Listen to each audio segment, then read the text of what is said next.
이름으로 기도합니다. 아멘. 오늘 함께 봉독할 말씀은 마태복음 9장 18절부터 26절입니다. 마태복음 9장 18절부터 26절 저희 한 절씩 번갈아 가면서 교독하겠습니다. 예수께서 이 말씀을 하실 때에 한 관리가 와서 절하며 이르되 내 딸이 방금 죽었사오나 오셔서 그 몸에 손을 얹어 주소서. 그러면 살아나겠나이다 하니 예수께서 일어나 따라가심에 제자들도 가더니 12해 동안이나 혈류증으로 앓는 여자가 예수의 뒤로 와서 그 겉옷가를 만지니 이는 제 마음에 그 겉옷만 만져도 구원을 받겠다 함이라. 예수께서 돌이켜 그를 보시며 이르시되 딸아 안심하라 네 믿음이 너를 구원하였다 하시니 여자가 그 즉시 구원을 받으니라. 예수께서 그 관리의 집에 가사 피리 부는 자들과 떠드는 무리를 보시고 이르시되 물러가라 이 소녀가 죽은 것이 아니라 잔다 하시니 그들이 비웃더라.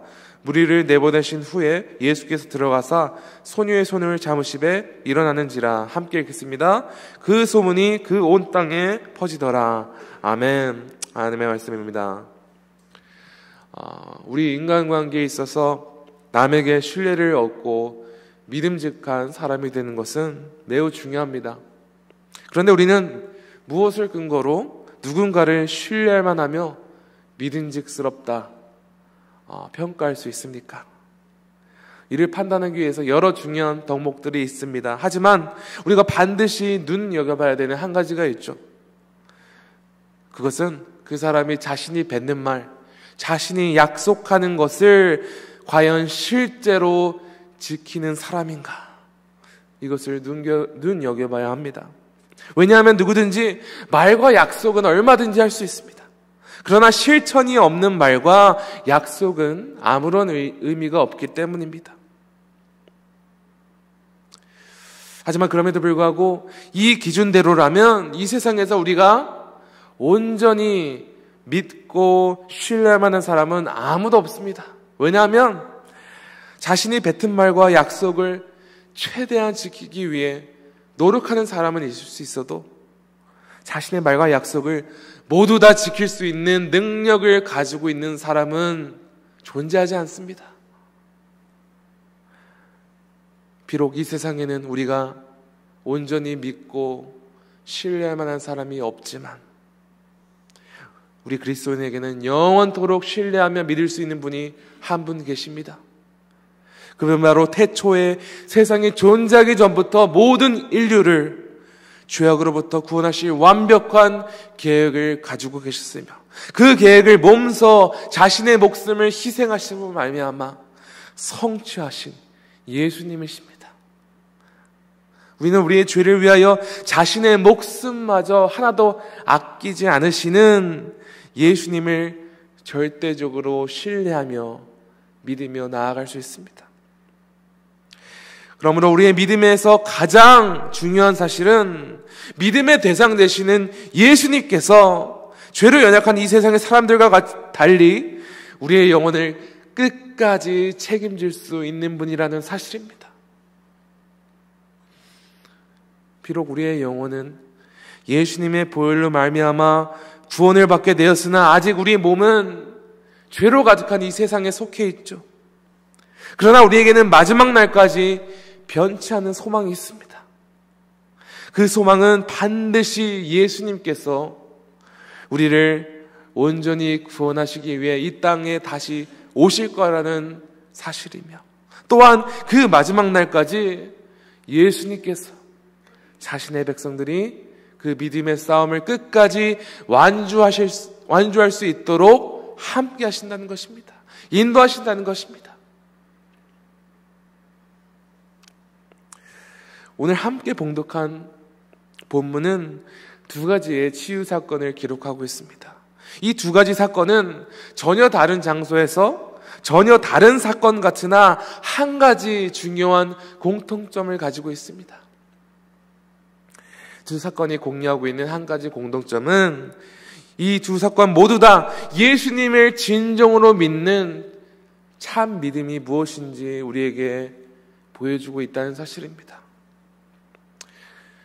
첫 번째 치유 사건의 주요 인물은 바로 예수님을 찾아온 한 관리이죠. 그런데 이 관리가 예수님을 찾아온 그 시점을 우리가 주목해야 합니다.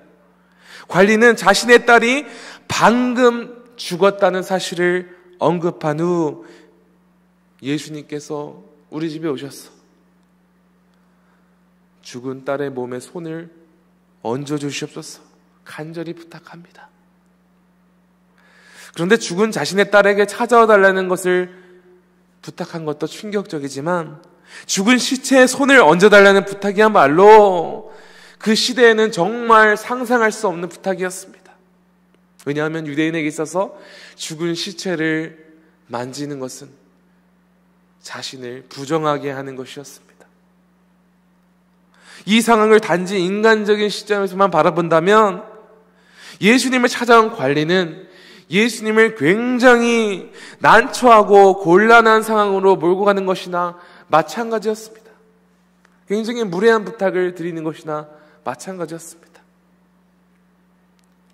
그렇다면 두 번째 사건, 혈류증을 앓고 있었다는 여인은 어땠습니까? 이 여인은 12회 동안 이 혈류증을 앓았다고 합니다. 혈류증이란 끊임없이 피를 흘리는 병을 의미하죠. 그런데 지극한 고통만이 이 여인의 문제가 아니었습니다.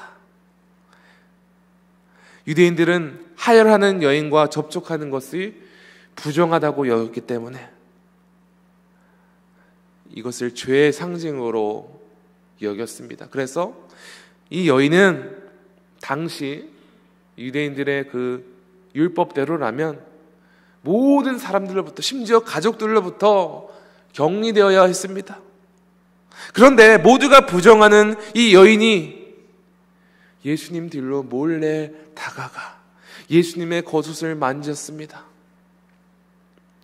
이 여인 또한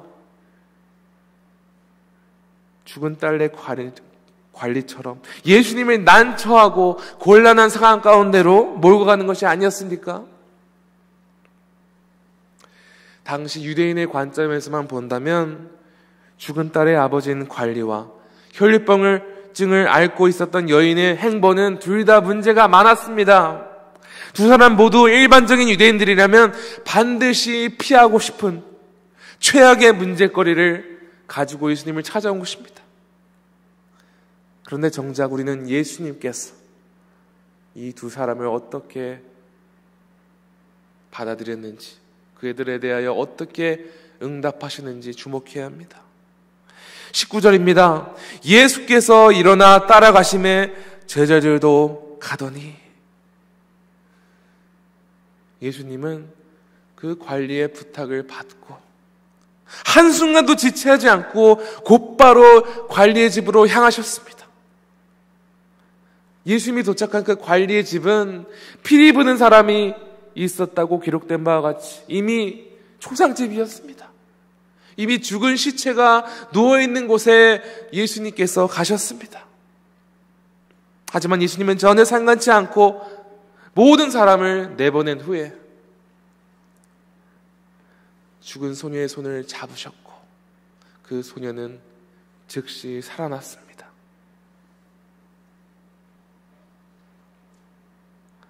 혈류증을 앓고 있던 여인에게는 예수님이 어떻게 반응하셨죠? 여인이 자신을 만지자 예수님께서 이르시기를, 예수께서 돌이켜 그를 보시며 이르시되 딸아 안심하라 내 믿음이 너를 구원하였다 하시니 여자가 그 즉시 구원을 받으니라. 예수님은 마땅히 격리되어서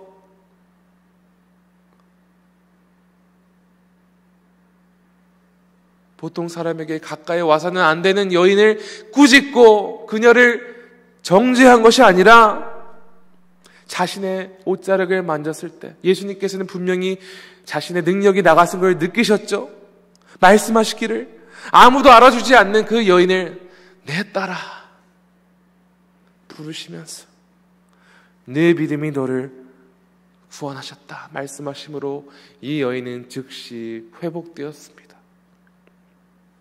여러분, 이 두 사건이 어떤 의미에서 예수님을 진정으로 믿는 참 믿음이 무엇인지 보여주고 있다는 것입니까? 우리는 예수님에게 찾아가온 관리와 이 여인을 통해서 두 가지를 배울 수 있습니다. 첫 번째로 관리와 여인과 같이 자신의 절박한 상황을 그대로 예수님께 가지고 나아가는 것이 참 믿음입니다. 이들은 다른 주변 사람들이 자신을 어떻게 생각할지, 혹은 예수님께서 자신들을 외면하고 받아주시지 않을 것을 미리 염려하지 않았습니다. 이들은 오직 예수님께 자신들에게 은혜를 베풀어 주실 것을 갈망하며 주께 나아갔습니다. 예수님께서는 우리의 있는 모습 그대로 우리의 솔직한 문제들을 아뢰며 주께 나아갈 때 은혜를 베푸실 줄을 믿으시기 바랍니다. 비록 문제의 본질은 다르더라도 우리 모두 이 관리와 같이, 여인과 같이 여러 문제들이 많은 사람들입니다. 그럼에도 불구하고 우리는 이 문제들을 모두 다 주께 들고 나아가는 대신에 내가 어느 정도 나의 믿음으로 해결해 봐야지, 내가 어느 정도 내가 노력으로 이 문제들을 해결해 봐야지, 이런 교만한 마음을 가질 때가 참 많습니다. 그러나 예수님께 우리의 삶을 온전히 맡긴다는 것은 나의 모든 염려, 나의 모든 죄악, 나의 모든 문제를 다 주님께 가지고 나아가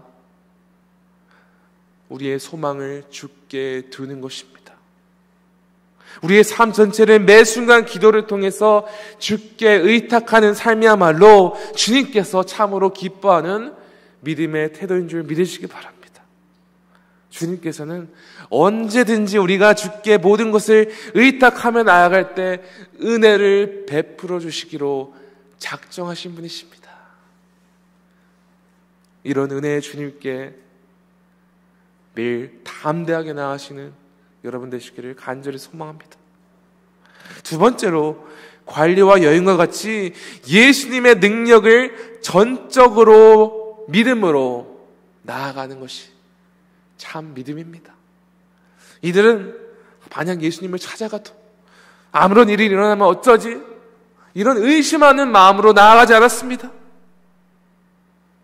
그들은 능히 예수님이라면 죽을 자를 살리실 능력이 있으신 예수님, 능히 예수님이시라면 부정한 병을 고치실 수 있는 예수님을 믿음으로 나아갔습니다. 이에 대한 결정적인 근거가 20절과 21절에 나와 있습니다. 12해 동안이나 혈류증으로 앓는 여자가 예수의 뒤로 와서 그 겉옷가를 만지니 이는 제 마음에 그 겉옷만 만져도 자신이 구원을 받겠다 함이라. 혈류증을 앓고 있는 여인이 예수님의 겉옷만 만져도 자신이 치유를 받겠다는 그 믿음으로 담대히 나아갔습니다. 이 관리 같은 경우도 그의 속마음은 말씀에 기록되지는 않았으나 딸이 죽은 후에 예수께 나아가 예수님이 그 죽은 딸을 만지시면 살겠나이다, 이 굳건한 믿음으로 나아간 것입니다. 우리의 믿음의 대상이신 예수님의 능력을 믿고 확신하며 나아가는 것이 참 믿음입니다. 우리는 간혹 주께 여러 가지 기도 제목으로 기도합니다.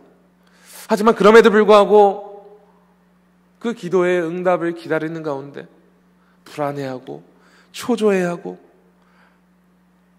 답답할 때가 많습니다. 왜 그런 것입니까? 이에 대한 답은 너무나 간단합니다.